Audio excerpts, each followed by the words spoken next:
dhe letën që i kthen oligark, po themi, që i formalizon ose i fut në ekonominë formale. Pra ata minimalisht blejnë kohë. Por edhe nëse të bëjmë burgun, do bëjmë burgun e tyre, pse do të bëjmë burgun e Ramës. Rama do të bëjë vetë. Ndërkohë, ndërsa realiteti është ky që ti thua, pra aktualisht qartazi... Për shembull, ai që është në Elbasan, në Encrochat, Plum Gjoka, që ka qenë përcaktues në 2023. Sërish po investohet shumë. Me premtimet se mund të lirohet, u bë tentativa në gjykatë kushtetuese. Po e mashtrojnë.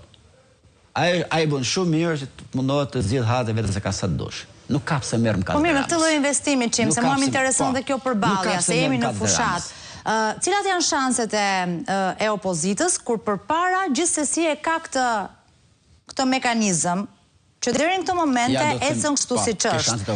Po kemi parasysh, kemi parasysh bandat përballë, po administrata që mbahet përmes presionit përballë, oligarkët që një pjesë janë pjesë e këtyre bandave, një pjesë janë oligark, fuqi ekonomike etj etj. Do ta them këtë pjesë.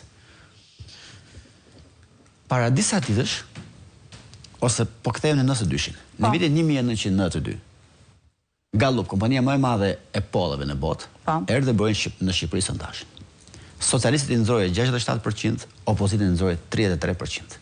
Pas zgjedhjeve, socialistët morën 33%, opozita mori 67%. E kundërta. Ata vendosën kurrë më në Shqipëri dhe s'erdhën kurrë më. Edhe kur erdhën në 2005-ën, ishte filiali i tyre në Po, se këtë do thoya, kanë qenë në 2005. Jo, nuk ishte Gallupi i 92-shin. Po, ka qenë filiali. Ishte një filial i tyre në Bullgari dhe kurrë më nuk erdhën.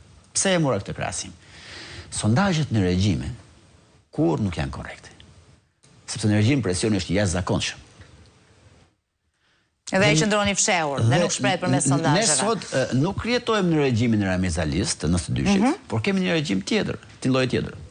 Regjimin e oligarkëve të krimit. Presioni është edhe më i madh. Mundësia e blerjes paraja është sheshit. Para pak ditësh, Euronews, që është televizioni që bën sondazhin e regjimit, këto e them me bindje, edhe me fakte, po të duash, nxoroi një rezultat për Tiranën. Po. Partia Socialiste 35%. Po, e ndoqa. Sondazhi i regjimit, në regjim, mazhorancën e nxorë 35% në Tiranë. Kur Partia Socialiste... Që do thuas që shumë ulët, apo jo? Kur Partia Socialiste, sondazhi i regjimit në regjim, 35%. Kur Partia Socialiste 35% nuk ka qenë në Tiranë, në asnjë sondazh dhe në asnjë palë zgjedhje. Pastaj Partinë Demokratike nxori më poshtë dhe i rriti artificialisht për ndang të tjera. Po, partitë e vogla. Si mundohet manipuloj që ai prapë jam i pari. Por që nuk qëndron në ato llogaritë të tjera. Merr tek 35%. Sondazhi i regjimit në regjim nxori mazhorancën 35%. Do thuash me këtë që pavarësisht mekanizmit që ekziston përballë perceptimit publik